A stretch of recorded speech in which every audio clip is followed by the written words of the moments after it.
व्यास जी ने कहा फिर क्या हुआ? वो तो 4 महीने के लिए आए थे नारद जी। बोले हुआ क्या कि 4 महीने के लिए महात्मा थे, वो तो चले गए।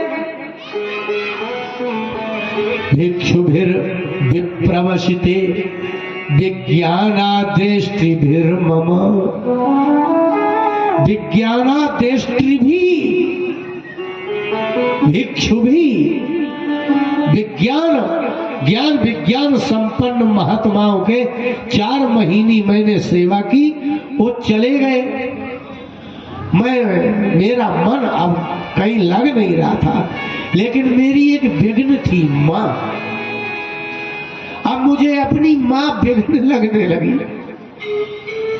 मेरा छोड़ने का मन हो गया कि मैं छोड़ के भाग जाऊं, लेकिन भगवान ने बड़ी कृपा की। एक दिन मेरी माँ एकदा निर्गता गेहा दुहंती निशिगाम पथी। एक दिन मेरी माँ निशी रात्रि में गाय दूहने के लिए गई और सर्पो दशत पदास पृष्ठा कृपणाम काल चोदिता। और वहां सर्प था। जब तक वो वहां पहुंचती तो काला सांप ने मेरी मां को काट लिया। नारद जी ने कहा व्यास जी काल चोदिता, सर्प कभी नहीं ऐसे किसी को काट सकता यदि मृत्यु प्रेरित न कर रही हो तो। ऐसा कुछ काल आ गया। काल की प्रेरणा से जैसे ही मेरी मां को सर्प ने काटा तो अनुग्रहम मन्यमान प्रातिष्ठम दिशि मुत्तरा। मुझे बड़ा अच्छा लगा। मैंने भगवान का अनुग्रह माना। मेरा मन तो लग नहीं रहा था घर में। मैंने सोचा कब तक माँ जीवित रहेगी, और जब तक ये जीवित रहेगी तब तक मुझे यही रहना होगा। लेकिन भगवान ने बड़ी कृपा की, अनुग्रह किया। मैंने भगवान का अनुग्रह माना कि बहुत अच्छा हुआ ये चली। और माँ के चले जाने के पश्चात मैं मुक्त हो गया और उत्तर दिशा की ओर चला।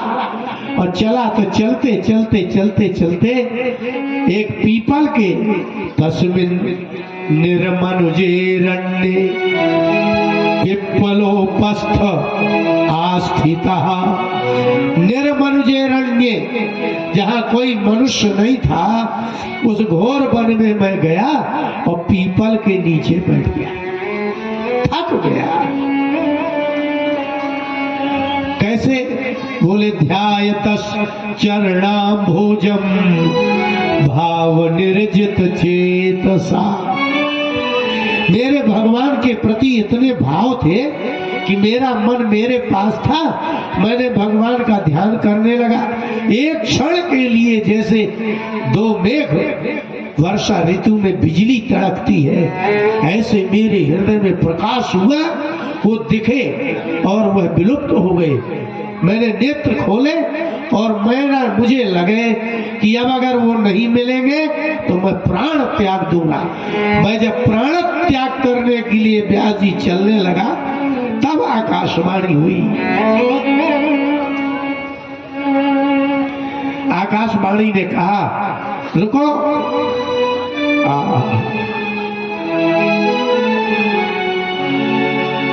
हंतास्मिन् जनमनि भवान नमाम दृष्टु मिहारहति। आकाशवाणी ने कहा कि हे हंत, हे प्रिय बालक, अस्मिन् जन्मनि, इस जन्म में तो आप हमें नहीं दर्शन कर सकते। ये तो महात्माओं की कृपा थी तो तुम्हें समाधि लग गई, और जितनी कृपा थी उतना दर्शन हो गया। अब इस जन्म में तुम्हें मेरा प्रत्यक्ष दर्शन नहीं होगा। क्यों नहीं होगा? अविपक्व कषायाणाम दुर्दर्शो हम कुयोगिनाम। तुम कुयोगी हो, अविपक्व हो। आप लोग एक शब्द प्रयोग करते हैं परिपक्व, और अविपक्व को पर्यायवाची कहना हो तो कहेंगे अपरिपक्व। तुम्हारा अभी हृदय पूर्ण निर्मल नहीं हुआ, इसलिए जो कुयोगी है, जिनका अभी साधन शेष है, उनको मैं अभी नहीं मिलता। तो अब क्या करूं? शक्रद यद दर्शितम रूप में तत्कामायते नघ। तो हमें एक क्षण के लिए दर्शन क्यों दिया? बोले एक क्षण का दर्शन इसलिए दिया था कि कामाय, तुम्हें मुझे देखने की इच्छा प्रबल हो जाए। जैसे आपको जो जो स्वाद मिल गया है ना, उसको फिर से प्राप्त करने के लिए बार बार वही स्वाद लेना चाहते हैं ना। इसलिए मैंने ये रूप का दर्शन कराया कि अब तुम मात्र मेरे लिए ही करो। सत सेवया दीर्घयाते जाता मई दृढ़ामति।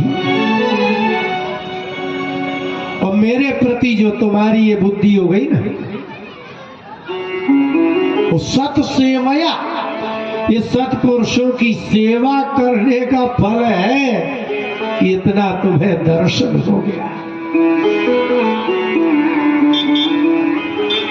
बस अब तुम्हारा जन्म होगा। तो हे व्यास जी, ये है भगवान की महिमा वासुदेव की। जो महात्मा भजन करते थे, उनकी सेवा करने से, उनका प्रसाद पाने से उनकी कृपा प्राप्त हो गई, और उसका फल ये निकला। मैंने तो कोई धर्म का आचरण किया नहीं, मैं तो दासी पुत्र था। 5 वर्ष का था, महात्माओं को फूल देने से, कुशा देने से, काष्ठ देने से, उनके आश्रम की झाड़ू लगाने से, बस इसी से कृपा हो गई। इसका तात्पर्य ये है कि जिसको सेवा करना आएगी उसको ही कुछ प्राप्त होगा, वही अध्यात्म प्राप्त कर सकता है। और जिसको सेवा करना नहीं आती, इसलिए ये तात्पर्य नहीं है कि ब्राह्मण ही सेवा करे, क्षत्रिय ही करे, वैश्य ही करे, शूद्र ही करे। आप जिस जिस योग्य हो वो सेवा करो।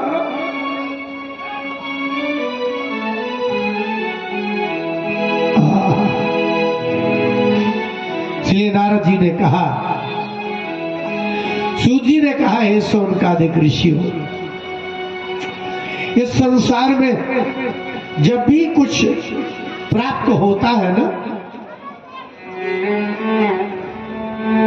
वह महात्माओं से ही प्राप्त होता है।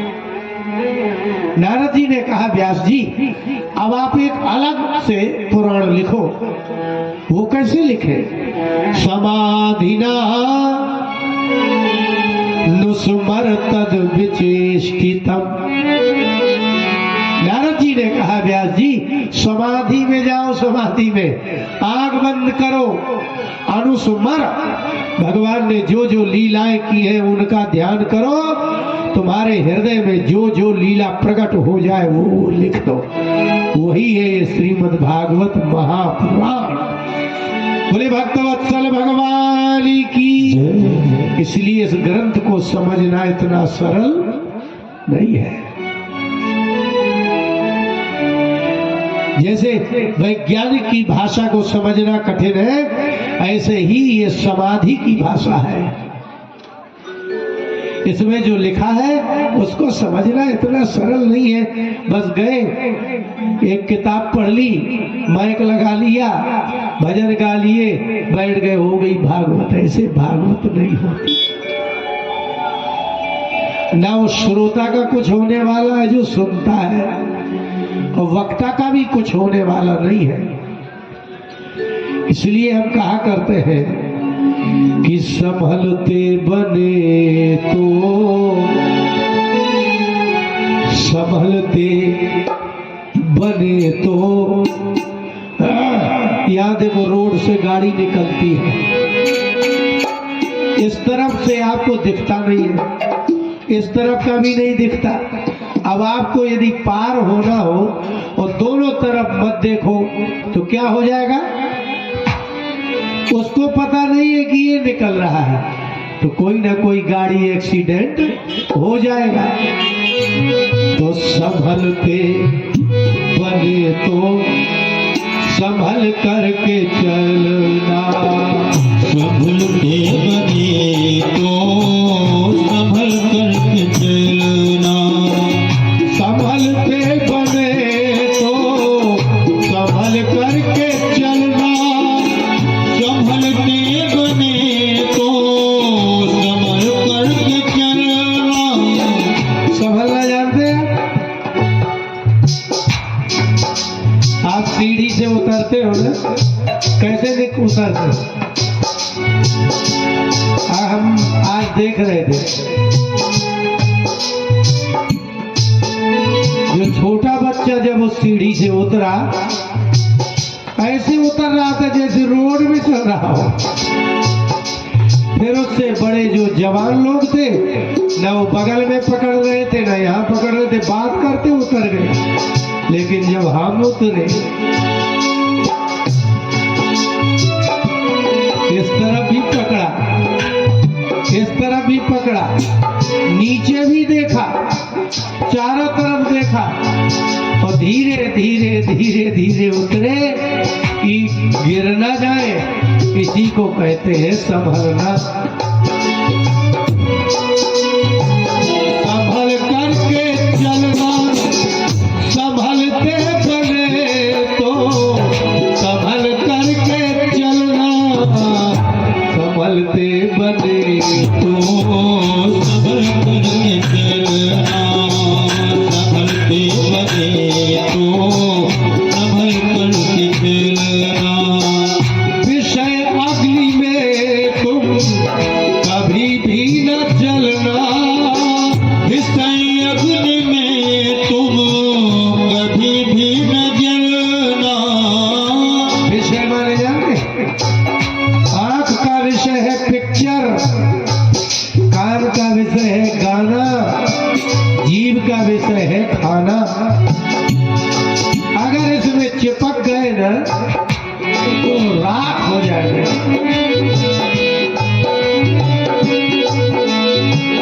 विषय अग्नि में तुम कभी भी न जलना, संभलते बने तो संभल करके चलना, संभलते बने तो संभल करके चलना।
ऐसा कर देगा।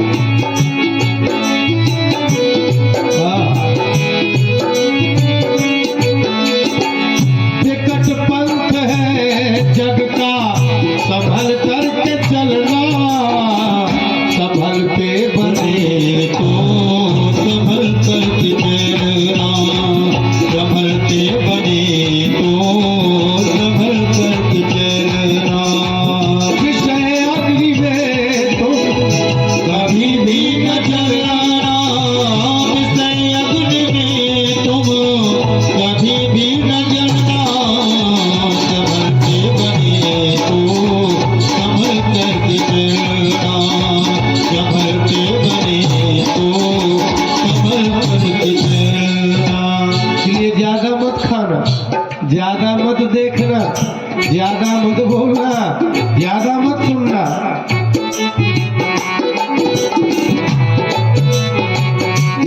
जो था देखना वो नहीं दिख रहा है, जो था देखना वो नहीं दिख रहा है, जो था देखना वो नहीं दिख रहा है।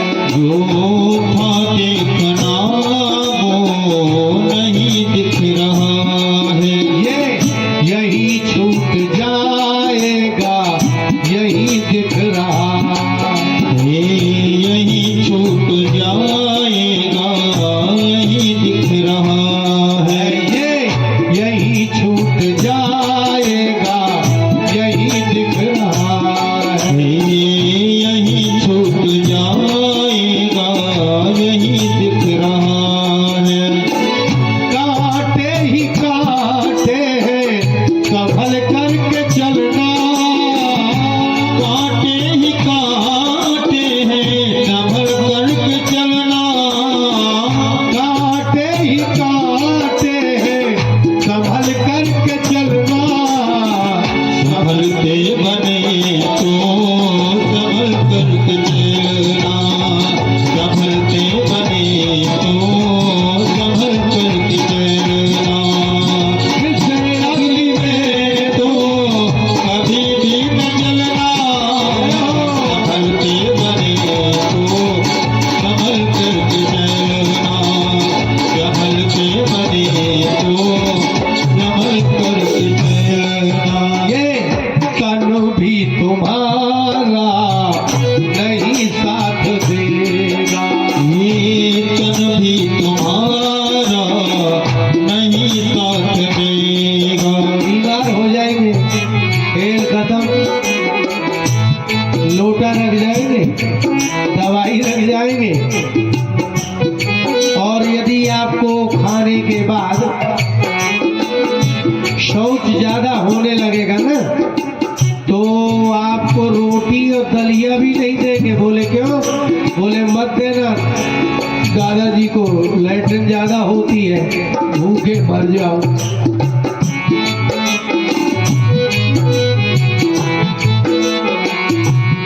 ये तन भी तुम्हारा नहीं साथ देगा, ये तन भी तुम्हारा नहीं साथ देगा।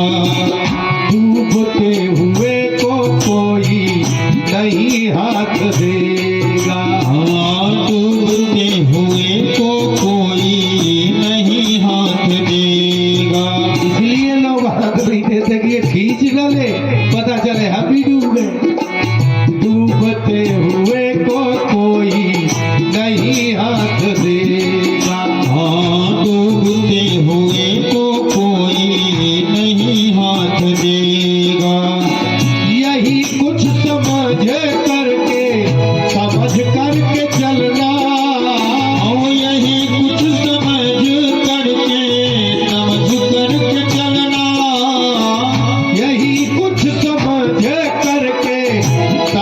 करके चलना। संभलते बने तो संभल करके चलना, संभलते बने तो संभल करके चलना। विषय अग्नि में तुम कभी भी न जलना,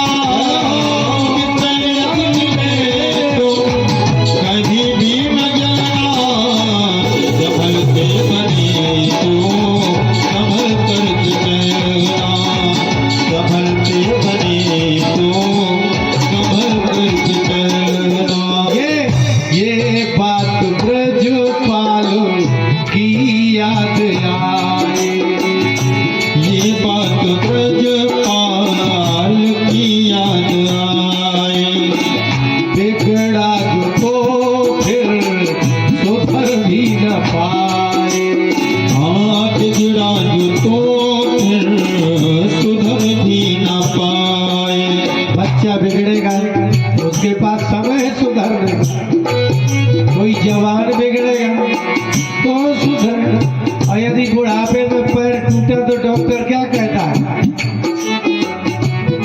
अब घर ले जाओ अब तो। इसलिए बुढ़ापे में जो बिगड़ेगा फिर सुधरेगा नहीं, बिगड़ा जो तो फिर सुधर भी न पाए। हाँ बिगड़ा जो तो फिर सुधर भी न पाए। प्रभु का भजन तुम करते ही रहना, प्रभु का भजन तो करते ही रहना। प्रभु का भजन तुम करते ही रहना। वो संभलते बने तो संभल करके रहना, संभलते बने तो संभल करके रहना। इस अग्नि में तुम कभी भी न जलना, इस अग्नि में तुम कभी भी न जलना। संभलते बने तो संभल करके रहना, संभलते बने तो संभल करके रहना। प्रभु का भजन तुम करते ही रहना। एक माला, ज्यादा नहीं, तो आपको अभ्यास हो जाएगा। थोड़ी कम बोलो तो मौन रहने का अभ्यास हो जाएगा, कम खाओ तो भूखे रहने का अभ्यास हो जाएगा। तो संभलते बने तो, और एक बात भी पक्की समझना, पति पत्नी में से पक्का समझना कि कभी इस संसार में अपवाद हो जाए तो भगवान जाने, नहीं एक चला जाता है, एक को अकेले ही रहना पड़ता है। अब वो जमाने नहीं रहे, वो जमाने नहीं रहे। जो बीत गए दिन,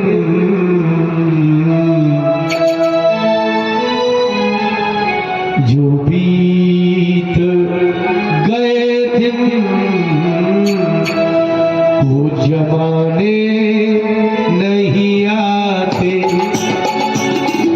बीत गए दिन वो जमाने नहीं आते। जो बीत गए दिन वो जमाने नहीं आते। जो बीत गए दिन वो जमाने नहीं आते। आते हैं नए लोग, आते हैं नए लोग, पुराने नहीं आते। आते हैं नए लोग, पुराने नहीं आते। जो बीत गए दिन वो जमाने नहीं आते। लकड़ी के मकानों में रखना नहीं चिराग, लकड़ी के मकानों में रखना नहीं चिराग। लकड़ी के मकानों में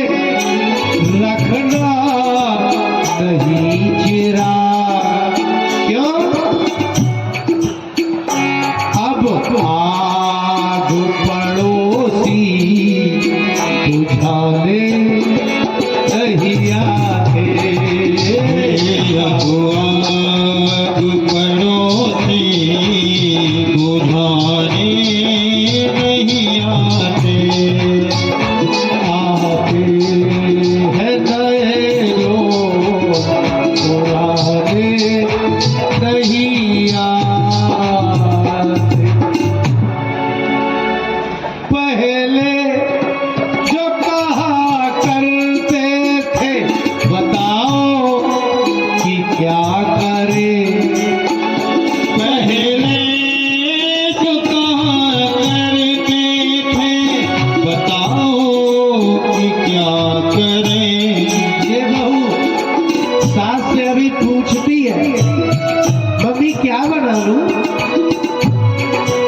लड़का पूछता है पापा क्या करूं।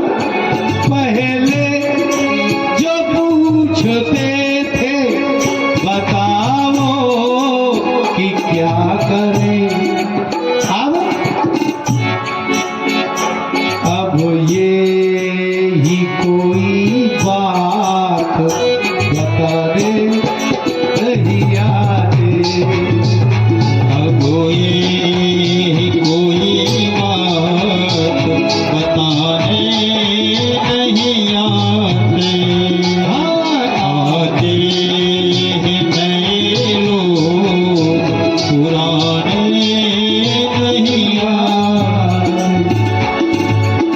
ये गजल है। अब आपकी उम्र की लोग नहीं बोले। सूत जी ने कहा कि है सरकारी ऋषियों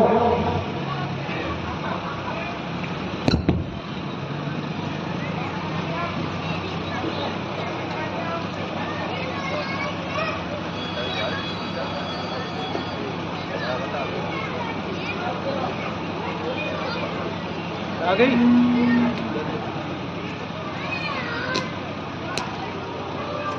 अब ये भी जला लेना, बैक चालू हो जाए। और कथा कैसे डका रहा। बोली भक्तवत्सल भगवान की। शौनकादिक ऋषियों से सूत जी ने कहा कि अब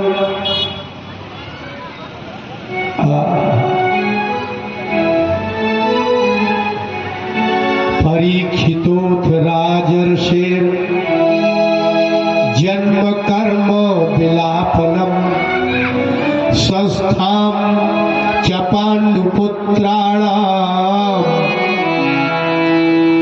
वक्ष्ये कृष्ण कथोदयम। हम लोग गोरखपुर में एक जगह कथा कर रहे थे पुलिस वाले के यहाँ। एक 15-16 साल की लड़की आगे बैठती थी। मैं जब श्लोक बोलूं तो मूवी चलाती थी। आइए, तो मैं बड़े आश्चर्य में था। आइए, आप नरसिंहपुर से पधारे हैं, हमारे शिष्य हैं, एक टीआई साहब है, ये सब इंस्पेक्टर साहब। मुझे बड़ा आश्चर्य लगा कि मैं श्लोक बोल रहा हूँ, 15-16 साल की लड़की मेरे साथ मुंह चलाए। जैसे मैंने कहा संस्थाम च पांडुपुत्राणाम वक्ष्ये कृष्ण कथोदयम, बिल्कुल आगे बैठ के कहे। मैं कहूँ अरे, अब जब कथा से मैं उठा मिली तो मैं कहा बेटा तुम कोई श्लोक याद है? तुम कैसे मुंह चलाती हो जब हम श्लोक बोलते हैं? बोले गुरुजी हम वो जो आप कृष्ण गोविंद हरे बोलते हैं ना, आप दूसरा श्लोक बोलते, हम श्री कृष्ण गोविंद हरे मुरारे बोलते रहते हैं। सूत जी ने कहा कि अब हमने आपको बताया कि श्रीमद् भागवत की रचना का कारण व्यास जी का इतना ही दोष है, न्यूनता है कि उन्होंने भगवान की महिमा का वर्णन का ग्रंथ नहीं लिखा था, इसलिए ये श्रीमद् भागवत को विशेष लिखा। अब मैं आपको जो कथा सुनाऊंगा, संस्थाम च पांडुपुत्राणाम, मैं पांडव के पुत्रों की कथा सुनाऊंगा शौनकादिक ऋषियों। क्यों? वक्ष्ये कृष्ण कथोदयम, कथा का उदय तो पांडवों से ही शुरू है। कृष्ण कथा पांडवों से प्रारंभ है और पांडवों पर ही चली है और पांडवों पर ही उसकी समाप्ति है। भगवान का संबंध ही ऐसा है कि पांडवों का चरित्र कहेंगे तो ही श्री कृष्ण का महत्व ज्ञात होगा। श्री कृष्ण की कथा पांडवों की कथा के साथ चलती है।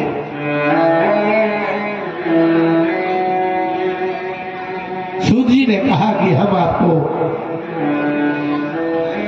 उस स्थल की कथा सुनाते हैं जब धृतराष्ट्र के 100 पुत्रों में से युद्ध में 99 पुत्र मारे गए। एकमात्र एक पुत्र की हठ धार्मिकता के कारण 99 बहुएं विधवा हो गई। लेकिन अंत में वो बचा। अब दुर्योधन को मारने के लिए भीम ने ऐसा युद्ध किया कि उसके जंघा में गदा मारी और जंघा टूट गई। भगनोरुदंडे धृतराष्ट्र पुत्रे, धृतराष्ट्र पुत्र दुर्योधन का उरु दंड भग्न हो गया। उरु माने जंघा। भीम ने प्रतिज्ञा ही की थी। अब यहाँ कहाँ भगवान श्री कृष्ण प्रकट हो गए वो देखने की बात है। मैं कहा करता हूं कि पति सर्वदा पति नहीं रह सकता, पिता सर्वदा पिता नहीं रह सकता, माँ सर्वदा माँ नहीं रह सकती, पत्नी सर्वदा पत्नी नहीं रह सकती। इसी प्रकार से भगवान सर्वदा भगवान नहीं रहते। ऐसी जगह उनकी भगवत्ता प्रकट होती है जहाँ संसार के सारे योग, सारी विद्याएं, सारा ज्ञान पराजित हो जाए। जब उस समस्या का कोई समाधान न हो वहां पता चलता है कि अब ये भगवान है। अश्वत्थामा बड़ा प्रिय है, यद्यपि आपने महाभारत नहीं पढ़ी। अश्वत्थामा ने बहुत निंदा की है दुर्योधन की। दुर्योधन को उद्योग पर्व में, कर्ण पर्व में,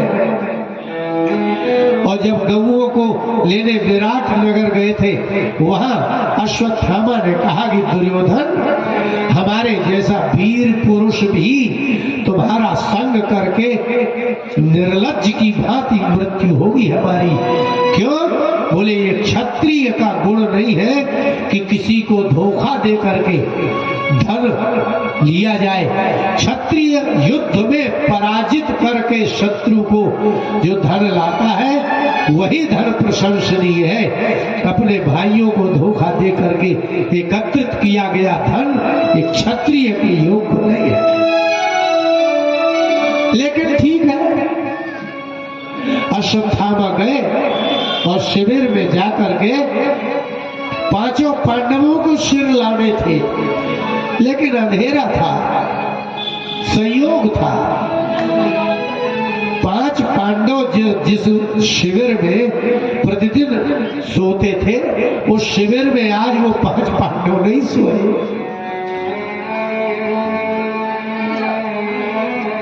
श्रीमद् भागवत के सब प्रसंग महाभारत के हैं, लेकिन ये छांट करके लिखे गए हैं कि यहाँ पता चलेगा कि भगवान श्री कृष्ण थे और श्री कृष्ण भगवान थे। बस उतना ही प्रसंग उठाते हैं। और ये गुरुपुत्र अश्वत्थामा गए और 5 सिर काट के लिए आए।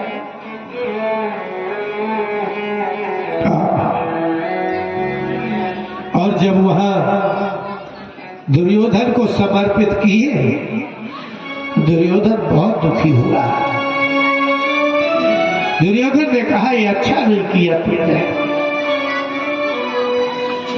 और प्रातः काल हुआ, शिविर से जो रक्त की धारा बाहर बही सब लोग जगे, श्री कृष्ण भगवान अर्जुन आदि जगे। अर्जुन भी द्रौपदी के पास गए, बड़ा विलाप हुआ। अश्वत्थामा ने किया है ये जान करके, ताम सांत्वयन्ना किरीट माली। युद्ध का परिणाम कभी अच्छा नहीं होता, चाहे वो घर में हो, चाहे मोहल्ले में हो, चाहे पति पत्नी में हो, चाहे भाई भाई, तो होता ही नहीं कभी अच्छा परिणाम। हानि के अतिरिक्त युद्ध का कोई दूसरा परिणाम ही नहीं हो सकता।